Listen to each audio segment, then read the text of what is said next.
Hello, my sacred ones. I'm Savina Leo, and this is another episode of the Sacred Sutra podcast where I break down spiritual concepts so you can understand and integrate them into your everyday life. So today's episode might be a little triggering because I'm about to call you out on all the behaviors that you do that kill your spirituality. We all have behaviors that were learned in childhood that we should take responsibility for as an adult, or behaviors that were a defense mechanism that came from childhood or relationship traumas throughout our lifetime. If you feel triggered, this is not to put blame or shame or guilt onto you, but it's so you could recognize these behaviors, and maybe in the moment you can adjust yourself and start to dissolve and integrate these behaviors into you, so you no longer feel like they rule your life. You feel like you are more in control of your life. So let's start with the first thing that I see a lot, and it's actually something that I'm here to learn in this lifetime for me, and it's all about control and wanting and having a desire to control everything in your life and to control outcomes in your life, having expectations that this is how I want things to turn out, and having very little faith in the universe and faith in yourself that things are going to work out exactly the way it needs to work out. When I find myself wanting to control a situation, I take a deep breath and I remember that the universe has a greater understanding of what is going on here, and I do not need to hold on so tightly to an outcome or a situation. Things might have been really chaotic for us in childhood, and because of that, as an adult, we feel like we need to control people and we need to control situations and we need to control our life. And the truth is, we don't need to do any of those things. We need to know what we want out of life, but the how that thing comes to us is a faith that we have to put onto the universe. Trusting the universe and trusting yourself is how you're going to get out of the patterns of control. The next thing that I see a lot is people pleasing. You did not come here to live your life for anyone else, not your partner, not your parents especially.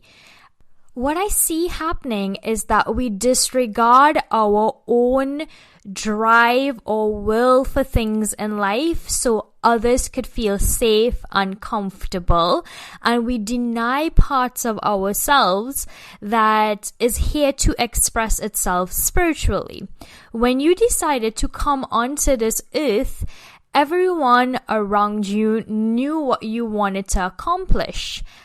What I see is that subconsciously people hold themselves back because they don't want to disappoint mommy and daddy, and they want to be the good little boy and girl, and they don't want to ruffle the feathers that will evolve their soul. Your soul desires you to take risk, and it wants you to put yourself out there so you could get the gain of growth, and growth takes you outside of your comfort zone. And when you live your life for other people, you will literally be not fulfilling what your soul came here to do. So how do you deal with people pleasing? Now, first you need to recognize when you do people please and you put yourself in positions that make you feel uncomfortable, but you do it anyway to make others happy. You have to recognize when you people please, and then you have to start putting in healthy boundaries. Then you start making life decisions that will make you feel fulfilled on the inside, even though it may make other people feel uncomfortable. Many times I have made decisions that made my family feel uncomfortable, or they did not understand why I was making certain decisions, but I knew it was what my soul was calling me to do. And if I didn't do it, the feeling inside of me would have been worse than anything that I would have to deal with when it comes to the comfort of other people.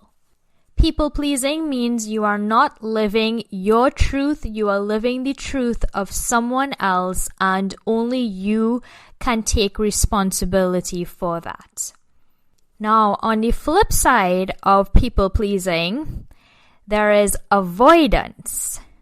Those are the people who avoid hard conversations, hard decisions, avoid conflict at all cost.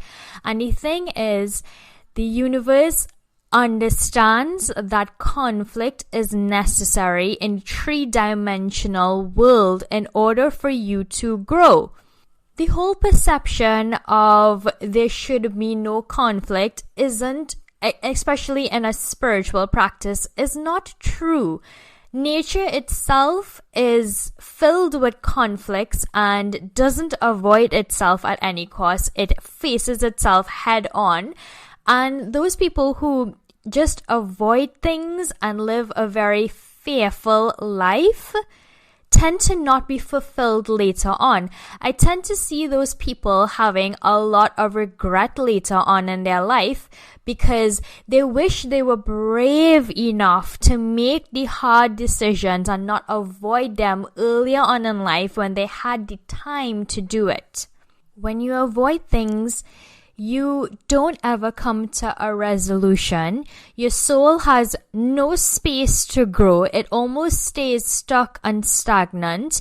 Spiritual and emotional growth is not achieved. If you look at any religion, any hero story, any story where something great has come out of it, there is some sort of conflict and there is some sort of facing that conflict head on and understanding that the only way to something is through it and not around it or just completely avoiding it. It takes courage and bravery and heart to really put yourself out there and take on challenges in your life. And that's how you really deal with avoidance, is by not avoiding it and having those hard conversations that I understand take a lot out of people who tend to avoid. But that is where you will find the most soul growth. Moving on to judgment. Now, this is a big one because we all judge. It's kind of a normal, natural part of being a human being. But if the thoughts that are following your judgment aren't the right thoughts, that's where you start to kill your spirituality. For example, it is very easy to judge celebrities who you claim to think that they're making mistakes, or how could they do something like that? And celebrities are just amplified human beings. All their traumas, all their successes, everything is just amplified. So if you find yourself judging someone in a position of status, which we all do, by the way, but if those thoughts aren't followed with, I could understand why they would do something like that, or I get where they are coming from and I understand that they're in a difficult position, and if I was in that position, I would probably make the same stupid mistakes. If we don't have some sort of empathy or putting ourselves in the position of that individual and understanding that our soul is here to experience a multitude of things, which includes every good and bad experience, then you're just failing yourself and the collective when you judge without empathy. Remember, Everyone and everything is connected, and the judgment that you see in someone is really a judgment that you have for yourself or an insecurity that you have with yourself. So, the next time you find yourself judging someone, ask yourself, maybe I would probably do the same thing if I was in their position because of their circumstances, not based on your circumstances or your value system. And last but not least, my favorite is perfectionism. I did an entire episode on is perfectionism holding you back? I'm going to give you a brief breakdown on it and a new perspective on perfectionism. Your soul is already perfect in its entirety. Your higher self already feels like it is perfection.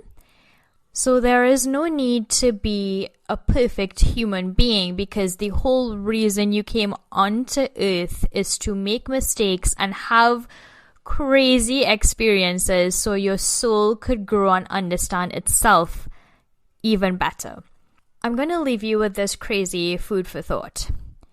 If God or the universe or source, whatever you call it by, if they were perfect, then you wouldn't need to exist. You exist because the universe asked itself a question, who am I? And all the experiences that we're having is to answer that very question, because God doesn't understand or know itself, meaning that God itself isn't perfect, because if God was perfect, we wouldn't exist. Is your mind blown? Mine is. I hope this episode helps you spark better conversations with yourself, because that is really what self-awareness and self-reflection is all about, the conversations that we have with us. And I do have a small request. My 1-year anniversary for my podcast, which I can't believe it's going to be a year, is coming up soon. And my goal is to reach 1,000 downloads. I am almost there, and if you guys could share, that would really help me out. That would help me reach to my goal of 1,000 downloads before my anniversary. It would mean so much to me. If you guys want to work with me, the link is in the show notes. I have started a Patreon, which I'm really, really excited about, because I'm going to be doing journals and lives and giving you guys so much awesome content. So if you want to check that out, that would also be my show notes. If you would like to see the affirmations that have worked for me, and they're unique affirmations that you can't really find anywhere, you can find it in the show notes also. It's 21 radical affirmations for manifesting. It is completely free and it will change your life. You can find me on Instagram at I am Savina Leo, and thank you guys so much for supporting me. As always, I will talk to you guys soon.